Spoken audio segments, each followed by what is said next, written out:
It makes you realise you've got strengths you never knew you had, and vulnerabilities, to be honest.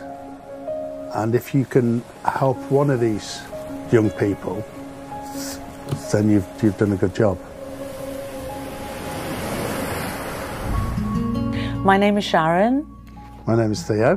And we're foster carers for Foster Wales Swansea. So we started fostering over 10 years ago. And of course we knew nothing about it at all, kind of unsure about where to go for the information. The local authority have responsibility for all children that come into care. So I would say the first port of call is to phone the local authority and they will actually send someone out to talk. It's very daunting when you first go to the training and stuff like that. But then all of a sudden your strengths come out to the fore and you think, well, I can do that. And it's the best thing that we've ever done, really, yeah. We have children of our own and we have lots of experiences with different age groups. Patience is a big thing in fostering, isn't it? Oh yeah, definitely patience. You need a lot of patience and a sense of humour, because a lot of the children come with some form of trauma. You know, we love doing it, we love helping the children, and they're part of the family, they become part of the family. The caravan advert for Foster Wales is inspired by our fostering journey. We first bought our caravan about 10 years ago. It's really nice, it's a lovely community.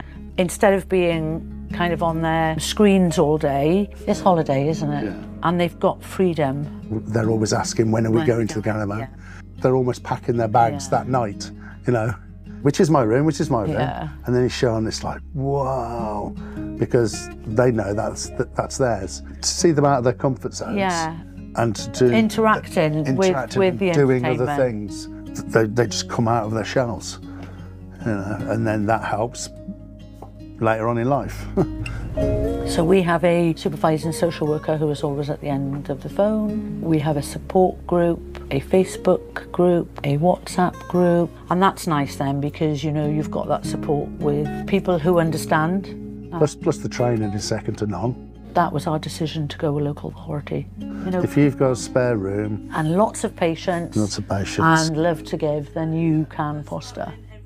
I'd like to think that we've been part of the process that has helped them to adulthood.